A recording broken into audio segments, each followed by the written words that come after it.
knowledge is not power. Knowledge is potential power. Knowledge is trumped every day by execution. And if you really want to change your life, you can't let the learning you have here lead to knowledge or become an idiot. You got to let your learning lead to action, and then you can become wealthy financially, mentally, emotionally, spiritually, and everything else. At this point in my life, nothing surprises me because every culture is different in the world, all the countries I work in, but we all have the same human needs. And so I hope I don't make any faux pas. I've been coming here for 25 years, so I think I probably won't make too many of them while I'm here. But I hope you know they won't be out of disrespect. But I really give a damn more than culture. I care more about the individual. It's because I've been obsessed with a question for most of my life, and the question really is, what makes the difference in people's lives? Why do some people perform so poorly consistently even though they have every advantage? And why are there some people that perform at the highest level have every disadvantage? And why are there some people that achieve everything they dreamed of and they're miserable? How many know somebody that has every reason to be grateful for their life and they're not? They're frustrated, they're pissed off, they're worried. How many know somebody like this? Say I. It's chronic. It's chronic in the world. And to me, that's failure. If you succeed and you're not fulfilled, that's failure. Because when you're not fulfilled, you've got nothing to really give anybody else. The problem is when you are learning in the way we've traditionally learned, it was preparing you for a different world than the one we're in. You were supposed to sit passively. When you report to your position when the bell rings, and then what do? Talk to your neighbor, initiate, make shit happen? No, what are you supposed to do? Sit down and what, guys? What are you supposed to do? Shut up. Don't talk to your... Today, if you're in business and you don't talk to your neighbor, you're out of business. Who's with me here? Say I. If you wait for someone to tell you what to do in business, it's over. Your competition has taken you. So we live in a different world, and here's the problem. You're still learning the way you were taught to learn. So right now, you're all being very nice to me. I have no complaint. You're being very sweet, but you're sitting in a passive state. And let me explain why that's difficult. Who's ever done this? How many of you have ever gone to an environment where you learned something? Could be a university environment, could have been a business environment, could have been a seminar, and you learned something you truly thought was extremely useful. It wasn't somebody selling you. You're like, this is good stuff. This will change my business. This will change my life. And you were excited about it. And then you went home and you never actually applied a frickin' thing that you learned. Who's ever done this before? Raise your hand and shout, I. Who's done this more than once? Say, I. Who still feels intelligent? Say, I. You're confused. Now, I've done the same thing in the past, and I had to figure out what's the problem here. How could I be this devoted, dedicated guy, commit my money, my time, my energy, go to these events, work my tail off, take lots of notes, and then not apply it? And it's because I was learning in a passive state.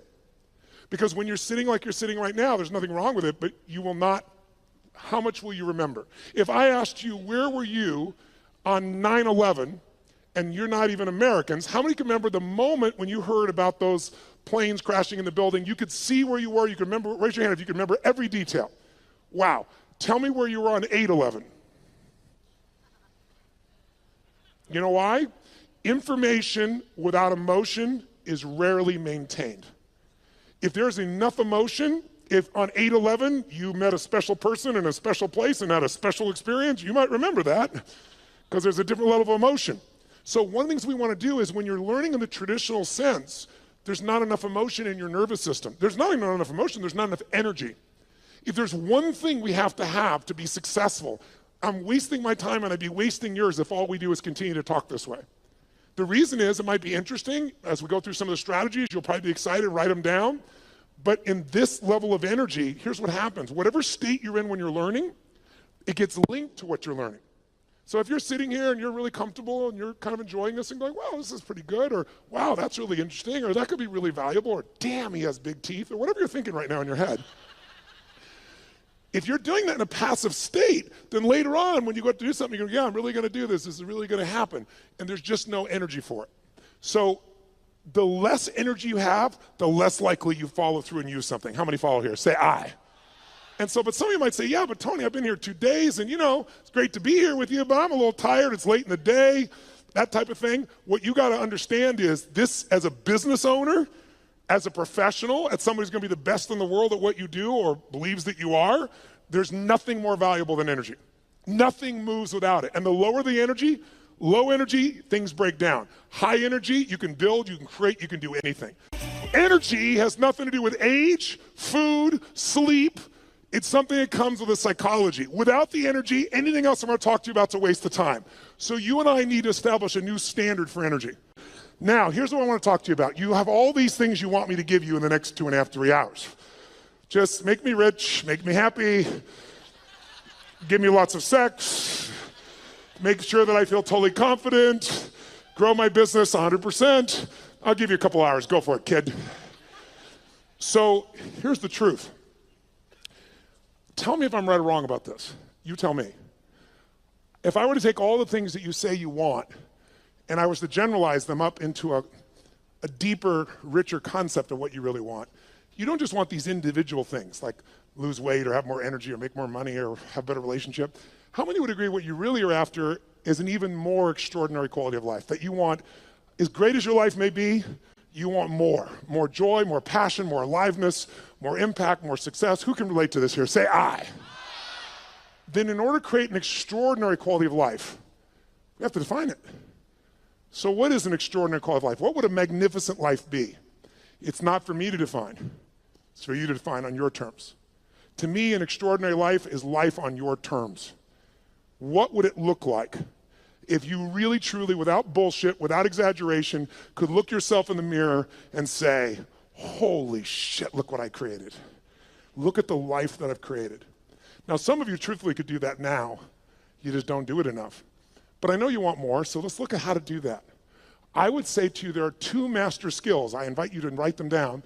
2 fundamental skills that you have to master to have an extraordinary life that lasts. It's like getting rich. Anybody can get rich. Staying rich is a different thing, right? And I don't just mean financially rich. I mean emotionally, spiritually, physically, relationship rich, all the riches that are available to us. What are the 2 skills? The first skill is the science of achievement. The science of achievement. And notice I said science. The reason is because achievement is a science.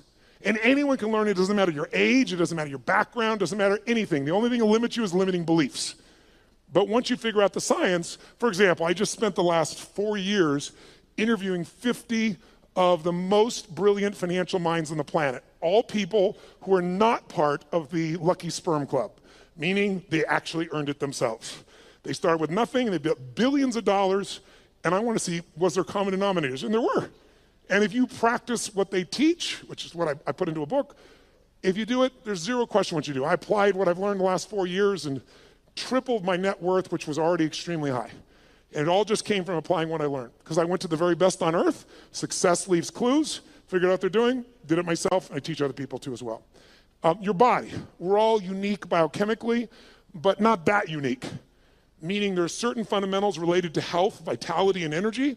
There's certain laws. If you violate those laws, you're gonna have low energy and you're gonna have dis-ease in your body. That's what disease is, dis-ease, right? If you align with them, you're gonna have enormous amounts of energy and you're gonna have an extraordinary life because you'll have the energy to make it happen. But those are principles, there are laws. You violate them, you pay the price. Whether you like it or not doesn't matter. Your beliefs don't matter. What matters is those are the rules. Now, all of you in this room, my bet is, have achieved a hell of a lot, or you wouldn't even come here. The people that need something like this event the most rarely come. The people that are already successful, to some extent, they want more. They've got momentum, that's why they come. But let's point out real fast what does it take to achieve. I want to give you what I believe, and you tell me if this is right or wrong, and maybe the best way to do this is to measure it. So I want you right now to think of something that you've achieved in your life that once seemed difficult or impossible to you. Something that once seemed like it was a pipe dream, like it would be impossible, but today it's in your life. That might have been starting your own business and now you have it. That might have been a person you wanted to go out with, you're hoping they'd say yes to going out, you're hoping you'd kiss them, you're hoping you'd make love to them, and now you're married to them, good morning, and you got law of familiarity, right? But it was once a dream, it was once like unbelievable, it seemed impossible. Maybe it was earning a certain amount of money. Maybe it was something simple like, how many of you when you were really young, there was a car that was like, or maybe even today, there was a car that was a symbol to you of freedom or success or something. Anybody have a relationship with like that, something, right? So you wanted it and it seemed impossible and then you made it happen.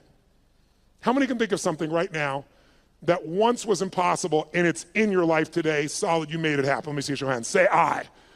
Then here's what I found. The best way to figure out how to duplicate success is to study how you've already done it.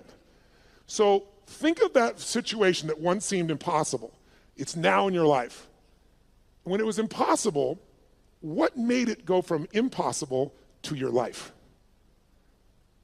Think about it. Well, what did you do to take this thing that seemed impossible and now it's in your life? But I would argue to you that there's 3 fundamental steps that everybody goes through at a minimum. If you took something once seemed impossible, it's there. And if we recognize what they are, you can go back to it and you know it works because you've done it before. And you can apply it to anything. And I've applied it most of my life. And by simplifying it, whenever I really want to achieve something, I come back to these 3 steps and I make it happen. So the first step is, tell me if this is true for you. You became obsessed by it. This thing you wanted, you didn't just want it, your hunger for it got stronger. Your desire for it got stronger. She's smiling, yes. Was it him? Good, I like that. Lucky man, right? But you had this hunger, you had this desire, but it's a hunger and a desire that wouldn't go away. People always ask me, one of the most common questions I'll get asked by people in the media is, Tony, is there a common trait? Because, I coach all these multi-billionaires now at this point in my life. So I've got guys that have now become, I've coached them, but they're now my friends. So people, like, to give you an idea, Mark Benioff, who started Salesforce.com from 0, and they're going to do this year $8 billion. And he did it right out of one of my seminars. Came up and told me, you convinced me, I'm leaving my company, I'm going to start this business, I'm going to apply the principles you taught. He said, it's called Salesforce.com, I'm leaving Oracle, we're going to do $100 million. He thought that was big. Now they're doing $8 billion. But I'm coaching these people. Or to give you an idea, Sir Richard Branson. Richard's a good friend of mine, 400 companies he has. And you say, what do these people have in common? A Steve Forbes, what do they all have in common? What they have in common is hunger. A hunger that doesn't go away. Most people are hungry because things are uncomfortable, they don't like how it is, and they go to try to fix it, or they lose weight to get in a bikini for a month or whatever it is, but the hunger doesn't last. The people that are most successful on the face of the earth, I think intelligence is one of the most valuable things a human being can have and develop. But how many of you know somebody who's incredibly smart and can't fight their way out of a paper bag, right? So intelligence is not enough. What's going to make you maximize your ability is hunger. A hunger that doesn't go away. So in the area where you achieved, your hunger was sustained. You got hungry, you got desirous, but you didn't let it go. How many can relate to this when you think about this item, this situation? You were hungry, you were driven, and you wouldn't let it go. How many can relate to this? Say, I. And because you had that hunger, what did it do? It gave you the drive to do something, which is the second step. Once that hunger is strong enough, it'll pour you into action. So step 2 is you got to take massive what? Massive, write down, massive action is the cure-all. We all know it, but we forget it. People say, I don't know what to do. Here's what you do. Try anything. I don't know where to start. Throw up a rock, wherever it lands, start there. The next person goes by, go, I need to talk to you. You're the first person after the rock. Whatever it takes, you can get them going. But what people do is they think they have to know the answer. What they really got to do is get into action. But it's step 2 has 2 parts. Take massive action and effectively execute. Because if your goal was, let's say, to see a sunset, that's your whole goal, and your plan is you start taking action by running east looking for that sunset, I don't give a shit how positive you are.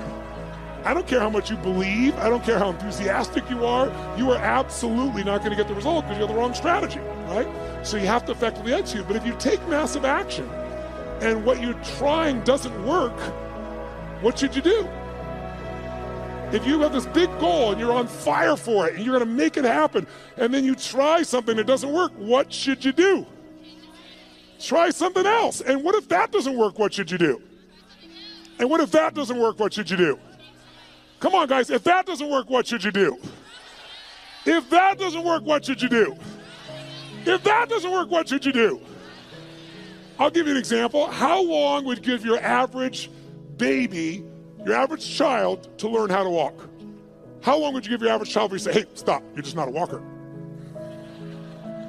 You go, what are you, crazy? My kid's going to keep trying until he or she walks. Magic formula. No one or almost everyone in the whole world walks. But watch. How many of you like to sing when no one's around? How many sing you sound like hell? Let me see your hands. Why aren't you a singer? Because early in your life someone said, that's horrible, shut up. That's terrible, don't do that anymore. You're not a singer, and you believe them. Instead of keep changing your approach until you became a singer. There's nothing you can't create. If you're hungry enough, if you take enough massive action, and if you keep changing your approach until you find the way to effectively execute. Now, there is a way to speed this up, and that is to model someone who's already getting the result you want. why reinvent the wheel, right? If you find this woman is able to have this incredible relationship with her man and she doesn't bitch about him all the time, they're in love, they're passionate for each other, she's not lucky. You want to find out, what is she doing differently with her man than you're doing, right? What's he doing differently with his woman than you're doing? Because if you find that out, you're going to find out it isn't luck. There's something underneath it all. And once you know what that something is and you effectively execute, then you only need one more thing to achieve what you want. And that's grace. Or some people call it God. Some like to call it luck. But there is an amazing thing I've learned in my life. The harder you work, the more focused you are, the more committed you are, the more flexible you are, the more grace tends to come to you. And the more you acknowledge grace in your life, that no matter how hard you and I work, there's still grace that we've been born in this time in human history. I mean, there wasn't a better time in your life or any lifetime to be an entrepreneur than there is today. There's more resources available at your fingertips, it's in your pocket, for God's sakes, than ever existed in the history of the world. And it's going to change every aspect of your life, and you want to be ready to take advantage of that. But it's really hard to take advantage of things when you're busy not noticing all the grace that already exists. I found when you acknowledge it's there. Who can align with this? Who's ever felt that sense of guidance or grace in your life? Pretty beautiful. So to achieve, that's really all it takes. How many of you did these 3 steps? How many of you became obsessed about this thing you wanted and wouldn't let it go, and your energy built and your desire built, and then you took massive action, and you didn't know what the hell you're doing, but you've maybe changed enough times till you figured it out and some grace came to you and it worked it out? Who's done this before? Say I. Then I'm here to tell you, whatever's not in your life today that you want, go back to those 3 steps. As basic as that is, that's all it takes. And we make it so much more complex in our minds. And that's why most people don't achieve. They get fearful because they make it bigger than it is. And you can speed it all up by doing what I've done throughout my life. Go find someone who is the best in the world at what they're doing and suck out of their brain whatever they know. But there's a second key lesson. Because how many of you have ever done this?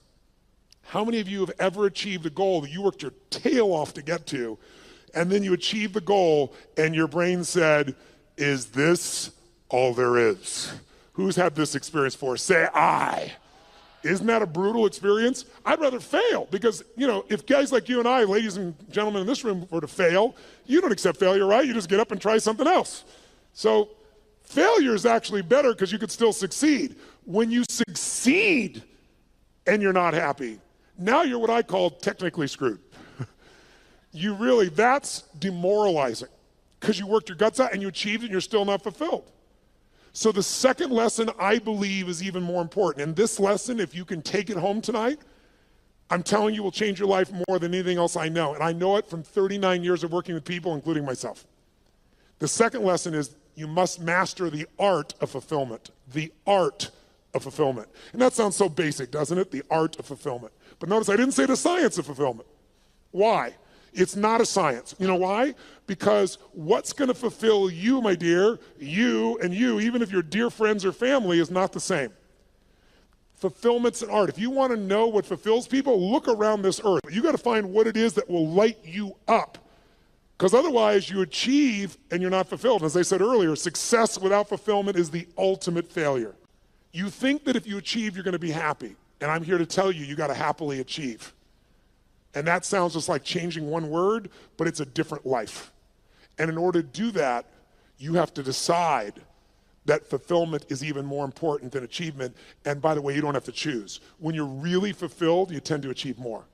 But if you're going to be fulfilled by something in the future, and you can't find ecstasy in this moment, you won't find it in the future. More money, more accolades, more acknowledgement, more love, more alcohol, more sex, more whatever it is, it's not going to give you more ecstasy in the future if you can't find that ecstasy now. It's the most important decision of your life you could make today, and it could be worth the entire 2 days times 1,000. The most important decision that I'm offering you to think about making today, the most important decision in your life, what would it be? Some would say, who you're going to marry. And I wouldn't disagree with that. That's probably one of the most important things in your life. Who you're going to spend time with is who you become. And if you pick the wrong person, life is a bitch. Or you marry him or her, right? And if it's the right person, life can be magnificent. But as important as that is, and I've made the wrong choice initially and the right choice for the last 17 years, my wife's been the greatest gift of my life. I thank God for every day. But I'm telling you, even more important than that decision. Because Your husband or wife or your boyfriend or girlfriend could go away. They could die. They could get cancer. They could leave you. They could divorce you. You're not in control. We all have the illusion of control. We have influence, not control. Not when it comes to other human beings. The only thing we can control is what we think about, what we focus on, what we feel, and what we experience. The most important decision of your life is deciding you will be happy no matter what. Because unless you do that, you won't be. And I can tell you achievement is common. Happiness that is sustained is not. You want to be an achiever? Here should be your new goal. To achieve the highest level of daily happiness that any human has ever experienced. Because if you do that, you'll be the ultimate achiever. You'll dwarf everyone else and you'll achieve as well. So I'd like, in the short time I got left, to do two things with you. I'd like to give you some tools, more tools for changing your states. You live in a beautiful state. How many like to do that? Say aye. Now, I know many of you, about 35 or 40% of you came here primarily with the idea of business and business opportunities. So why am I talking about these items? How many of you, your business is like an extension of your identity? Let me see a show of hands. Or it's like your child. How many can relate to that, right? And how many of you have some children that need some correction? And so I do literally a 5-day total immersion on business. So I'm not holding back, but in 3 hours, I'd be sprinkling it. But I'd like to plant just a couple of seeds with you. And there's a unique opportunity that I'll tell you a little more at the end that the Australian government has created, that if you're an Australian citizen, who's an Australian citizen here? Awesome. You can go through my business mastery program and my Unleash the Power Within. One affects your psychology, one does every aspect of business. My promise out of the business mastery program is simple. If you don't have $1 million of value out of day one, you can leave on that point. You can even take your notebook with you. Nobody leaves. I've been doing this. I help people grow their business 30 to 130% like clockwork. And I'm talking about businesses like a company called HomeX, the largest home builder in Mexico. They directly relate to us. $750 million of increase in the last 24 months. Or a chiropractor's got 2 members of his staff, an army of 2, and he's doubled his business in the last 9 months, right? That's what I do. My greatest skill, and how do I do that? It's like how I've built all these businesses, but it started with one understanding that I want you to have, and it's why I focus today on achievement and fulfillment, because if you look at any business and you want to know what the chokehold is on the business's growth, it's always the owner. It's always the leader. Because the chokehold is in the form of your psychology and your skills. And I would say to you, jot it down, 80% of success in business is psychology and 20% is mechanics.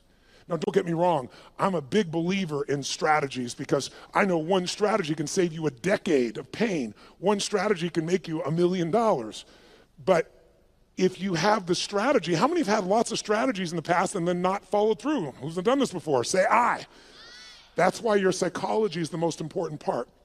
So I'll give you the details at the end, but I want to plant the seed with you. If you want to grow your business, you've got to grow.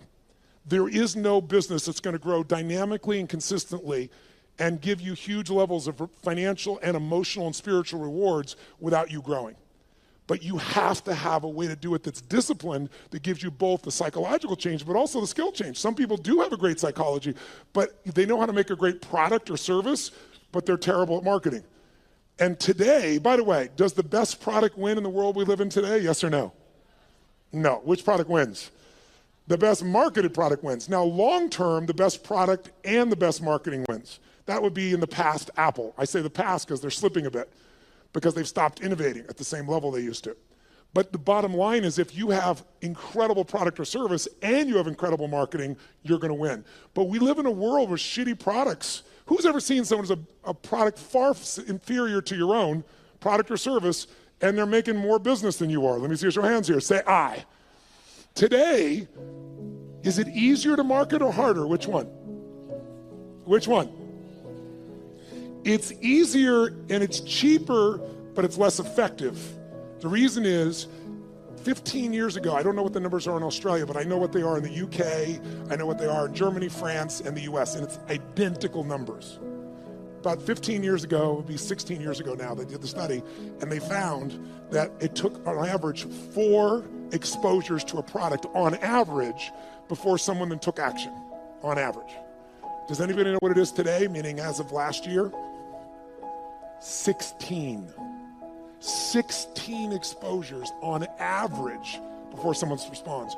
So today, it's really hard to succeed if you're in a situation where you're trying to market, and what are you going to compare to? Today, people have gigantic budgets. That's why you've seen all these small businesses disappear and more big businesses show up.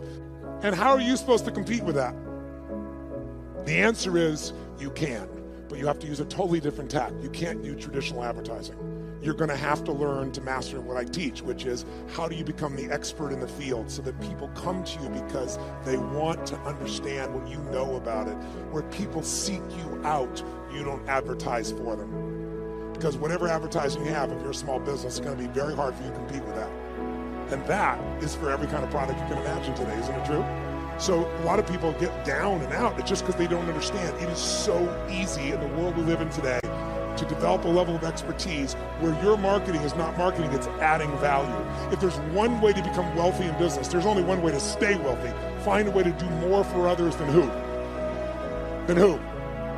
Than anyone else. If you find a way to add more value than anyone else in your category, you will completely dominate that marketplace. And if you keep doing it and you keep innovating and you keep growing, you can go from a tiny little business where everyone else dominated you to where you're the dominant force.